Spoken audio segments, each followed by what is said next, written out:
acerca de, bueno, ¿cuánto más el Estado? ¿Cuánto más la reforma? ¿Cuál es el techo de un gobierno reformista? Si es que también estamos de acuerdo en que jamás planteó la revolución alguna, ni nadie votó a eso jamás, ¿no? El gobierno se expresó en términos de un capitalismo que llamó serio. Sí. Es decir, de entrada no prometía que la lógica habitual de la relación política-economía se transmutase en relación a las revoluciones anteriores y demás, pero abrió las puertas a un lenguaje revolucionario, evocativo y legendario, sí, que sigue existiendo, sí, y que le gusta a la presidenta porque también lo acompaña con sus propios cánticos. Uh-huh. Entonces se produjo una hendidura ahí, que es que el kirchnerismo tiene lecturas absolutamente realistas de las correlaciones económicas, del mundo globalizado, que el mundo globalizado que es finalmente lo que no permite detectar claramente el modo en que se establece un poder hegemónico territorial, es un poder desterritorializado. Uh-huh. Y eso hace muy difícil tratar con el mundo globalizado. Por eso lo de Ucrania también me parece interesante. La Unión Soviética fracasa porque era otro tipo de abstracción. El tema de Lenin siempre fue la cuestión de las nacionalidades, y eso fracasó más por eso que por la fragilidad que tuvo su carrera armamentista, su carrera científico-técnica en la competencia con Estados Unidos. Entonces, en ese sentido, el gran drama del kirchnerismo con un frente social y político es que esta idea también es un poco abstracta, es un frente, uno tiene que enumerar sectores, trabajadores, pequeña burguesía, progresista, pymes, empresarios nacionales, intelectuales, sectores culturales de todo tipo. Esa es una enumeración abstracta, pero tomarse el trabajo de relacionar esa enumeración abstracta de sectores para que no te acusen solo de abstracto y darle la necesaria carnadura social, historicidad necesaria, que la gente pueda sentirse identificada por una palabra nueva, eso es muy difícil. Por eso el kirchnerismo tuvo la tentación. El Kirchner al comienzo comenzó hablando de centroizquierda. Sí. En el libro que publicó con Ditela decía, vamos a ver si hacemos un movimiento de centroizquierda. Transversalidad, concertación plural, que era un forzamiento del lenguaje, pero era para admitir a Cobos, que en ese sentido, aunque no era muy creíble, suponía la vieja ilusión de irigoyenista, como continuidad esencial de la historia. Bueno, ¿y ahora? Nada de eso ocurrió. Bueno, ahora por eso el peronismo aparece como la forma empírica mínima, básica y persistente, que une a una red de políticos en todo el país, de las provincias, que se reconocen nada más que por una suerte de pacto no escrito, que es una memoria también invalorable, que es la memoria del peronismo, pero convertida ya en familias políticas, en genealogías familiares provinciales, que tienen con ese artificio la facultad de producir un aglutinamiento al margen de cualquier experiencia política renovadora. Por eso decir unidad del peronismo, y muchas veces, digamos, Cristina está ante la siguiente alternativa: o decir unidad del peronismo, con lo cual todo termina en Scioli, y no creo que sea el deseo de la presidenta eso. ¿No crees que sea? No lo creo, porque lo ha dicho muchas veces y se escucha tácitamente que ese no es el deseo de la presidenta, o inaugura una discusión sobre este tipo de frentes diversos a todas las tradiciones políticas anteriores, pero que incluya lo que en ellas hay de más vivaz, que también es muy difícil. A una costa de perder las elecciones, me imagino, ¿no? Bueno, te voy a recordar una frase de Alfonsín muy interesante, porque la verdad que Alfonsín dijo cosas muy interesantes. Alguien le preguntó, ¿y si la sociedad se derechiza, hay que prepararse para perder elecciones? Pero no es un pensamiento que hoy esté a la orden del día. Rubí, ¿cómo se hace para no ser abstracto en la conformación de cómo sigue el kirchnerismo, vamos a decirlo, por izquierda, que es la única forma en que puede seguir? La otra vez discutí de esto con un funcionario, ¿sabes? Sí. Y entonces le decía, esto es sobre el récord, entonces no voy a hablar del nombre, pero digo, ¿vos estás dispuesto a la alvearización del kirchnerismo?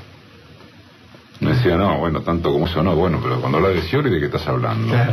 Entonces, hay ciertas preocupaciones en el kirchnerismo respecto de cómo sostener el poder después de 2015. Y si no lo tenés que sostener, lo que pasa es que ahí es muy difícil. Yo charlaba esto con algunos funcionarios también. El peronismo no se imagina fuera del poder, y el kirchnerismo viene de ahí. Claro. Entonces, al no poder imaginarse fuera del poder el peronismo, no son los radicales, no son el socialismo, no son el resto de la fauna política, son animales de poder. Exacto. Y entonces, desde el momento en que lo son, es muy complicado que se puedan imaginar en alguna construcción que sobreviva sin el ejercicio del poder. Claro, por eso está bien. ¿Entendés? Por eso te decía que el gran dilema está ahí, ¿no? Uno de los dilemas está ahí. Y para mí el gran dilema, que es la relación del kirchnerismo con el peronismo, te decía antes. Es cierto lo que vos planteás, absolutamente cierto.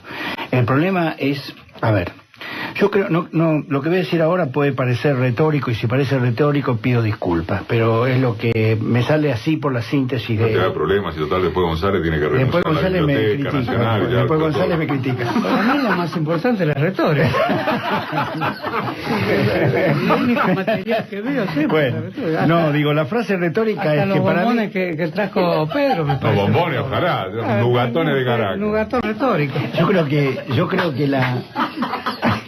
Pero bien que se lo guardó en el bolsillo el director de... Yo agradezco públicamente al señor Pedro Briguer, que me ha traído un chocolate de Venezuela. Gracias, nada, esto no está sucediendo. Sí, estábamos, entonces. La pregunta retórica. El planteamiento retórico. El planteamiento retórico, digamos, que puede resultar retórico, es de que en realidad la tragedia de la política, y sobre todo de la política de izquierda, es que cuando uno dice pueblo, el pueblo no está. Esta es una tragedia. Así lo siento yo, así me parece a mí. Y el problema que tienen las propuestas populares, los planteos populares, es cuando uno mantiene un rasgo discursivo, una repetición discursiva sobre el pueblo, y el pueblo no está. Es muy complicado el tema de los clivajes, o sea, es muy complicado hoy, pero no por el kirchnerismo, ni por el radicalismo, ni por nada, sino porque tiene que ver con aspectos culturales. Para mí tiene que ver todavía con la posmodernidad, bueno, tiene que ver con muchos aspectos de esta etapa de la cultura, de la modernidad de tardía y demás, que es una suerte de repliegue de lo popular, salvo excepciones, como estamos viendo en algunos países de América Latina y demás, salvo algunas excepciones o en Europa. El repliegue de los pueblos frente a la clase política. O sea, lo que yo veo, para ser más sintético, lo que veo es cada vez más la conformación de élite. Y la lucha de élite progresista de izquierda frente a la élite reaccionaria sobre la derecha, porque a la derecha, esto no es una tragedia para la derecha, es una tragedia para nosotros, no para la derecha, porque la derecha no dice pueblo, y el pueblo no está, no le importa que no esté, porque la derecha ya por su propia naturaleza tiene un funcionamiento de élite, nosotros no. Nosotros venimos de una tradición política peronista o de izquierda, donde en nuestra retina, en nuestro recuerdo, en nuestra memoria está el 17 de octubre, o está los movimientos anarquistas, o está o está la película Compañeros, ¿no? Compañi. Digo, ¿qué hay ahí? Hay pueblo en movimiento, hay sujeto en movimiento. Ahora estamos viviendo una época muy distinta en ese sentido, y para nosotros, para los sectores más progresistas, los sectores de izquierda, los sectores transformadores, indudablemente estamos remando contra la corriente. Lo que quiero decir, termino, es que el kirchnerismo podrá resolver sus dilemas, como bien plantea Horacio, cuando plantea una salida política, que es el tema de un frente y demás. La pregunta que yo le haría a Horacio, aprovechando que está acá adelante, dale. Es que este frente que estarías planteando, que estoy de acuerdo, que sería por fuera del peronismo, o sea, por fuera del peronismo institucional, me refiero, por fuera de gobernadores, intendentes. Este frente interroga al peronismo, es decir, que genera un punto de interrogación externo al peronismo, pero que tiene que incluir, o sea, quien pueda hacer este frente en la Argentina tiene que conocer muy bien la historia del peronismo, probablemente tiene que tener una memoria peronista, y al mismo tiempo tiene que saber ponerla sobre una mesa donde conviva con muchas otras memorias. Porque si esto no es así, el peronismo se convierte en como digo, en lo que es probable que se convierta, que es en un conjunto de anulación de las preguntas fundamentales sobre el país, en virtud de que hay algo que el peronismo produce realmente en la práctica, esa asociación entre familias políticas estamentales. Exacto. Pero lo que está planteando es que no hay posibilidad, solo superando el peronismo, a esa forma de peronismo se puede pensar en algún tipo de frente, que después me interesa, tratemos de desabstractizar en el sentido de ponerle algún nombre el problema de la superación a las del alianzas. peronismo. ¿Con quién hace esa alianza? ¿Con de Mendiguren? No, por eso. Digamos, primero quiero decirte que el problema de la superación del peronismo siempre forma parte de la historia del peronismo, y te diría que desde el 17 de octubre de 1945. Y no solo por todos los trabajos de Cook que específicamente tenían esa expresión que acabas de decir vos, sino en general. El peronismo siempre apareció como una marcha de la historia donde había un sujeto que se interrogaba a sí mismo y trataba de superarse. Ahora, la cuestión si se ve a la luz de lo que son las luchas del mundo hoy para constituir naciones o desmembrarlas en nombre de proposiciones étnicas o de cualquier otro tipo de composición económica, como ocurre en Ucrania o como podría ocurrir en Venezuela.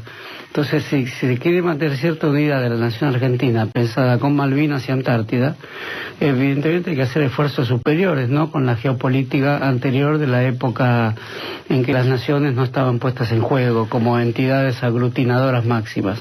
Ahora sí están en juego las naciones. Quería preguntarles, porque tiene que ver con algo que también preguntaba Eduardo y salir tal vez de un poco de lo abstracto. El kirchnerismo se propuso y además hizo concretamente o realizó obras importantes para el pueblo, retomando la palabra que utilizó Ricardo Rubier, desde las computadoras hasta muchas otras cosas. Hoy el kirchnerismo tiene que apostar, según ustedes, a los intendentes y comprarlos, ganarlos, en el buen sentido de la palabra, pero que esto implica la gestión de la política, ¿no? Obras en los diferentes lugares, o interpelar directamente a ese pueblo que ustedes mencionaban, que mayoritariamente es peronista o kirchnerista, que ha recibido beneficios, pero que no termina de organizarse. Porque si no, lo que ustedes plantean es un escenario pura y exclusivamente negativo. O sea, está excluida la posibilidad de organizar a esa gente, está excluida de ganar a los intendentes que hoy están con Massa. Ya está, perdido todo. Hasta ahora, en mi opinión, hasta ahora el kirchnerismo ha mostrado muy escasa vocación leninista, diría, ¿no? ¿Leninista? Sí. ¿En qué sentido? En el sentido de la organización y el papel del partido y demás. Digamos, y el papel de la organización. Entonces, pero controla el Estado. Sí, bueno, pero el Estado no es el partido, digamos. El Estado... a ver. Claro, ¿qué es el PJ hoy? No existe. No, el PJ no existe. No existe. El PJ está congelado. El Estado que puede repartir. El PJ está congelado. Puede repartir computadoras. Sí, pero en realidad lo que vos dijiste está bien. Aparte de repartir computadoras había que organizar. Y esta es una tarea que el kirchnerismo nunca la prometió tampoco. Nunca la prometió. Y tampoco la realizó porque nunca la prometió. Lo que hizo el kirchnerismo fue crear el Frente para la Victoria. ¿Por qué se creó el Frente para la Victoria? En función del PJ. Se creó el Frente para la Victoria no en función de la UCR, sino del PJ, para poner límites al PJ. Porque la verdad que el kirchnerismo, tanto en Néstor como en Cristina, siempre mostró cierta desconfianza hacia el peronismo. Sí. Cristina más aún. Hacia el aparato partidario. Hacia el aparato partidario. Entonces, el Frente para la Victoria, ¿qué terminó siendo? Tan congelado como el PJ, digamos, ¿no? No hay una vocación de organización política, de buscar esos clivajes en términos que más allá de la función social, de la seguridad social, ¿no?, de preocuparse por la computadora, por la asignación universal, otra es la preocupación de organización del pueblo. Pero Cristina interpela a los jóvenes a que se organicen todos. En realidad el planteo, los nuevos movimientos de jóvenes después de la muerte. El planteo del kirchnerismo es hacelo vos. Hacelo vos. Está bien, vos decís que hay que organizar, bueno, ponete, dale. ¿Se entiende lo que digo? No va a surgir de la conducción. Bueno, por supuesto, yo creo que hay que repartir computadoras. Claro. Todo lo que el kirchnerismo hizo en materia de políticas asociativas, comunitaristas, y de modernización, estoy de acuerdo. Forma, para volver a citar a Lenin acá, forma parte del concepto de electricidad que en ese momento mencionó Lenin junto al de socialismo, que es una palabra que se emplea en Venezuela con otra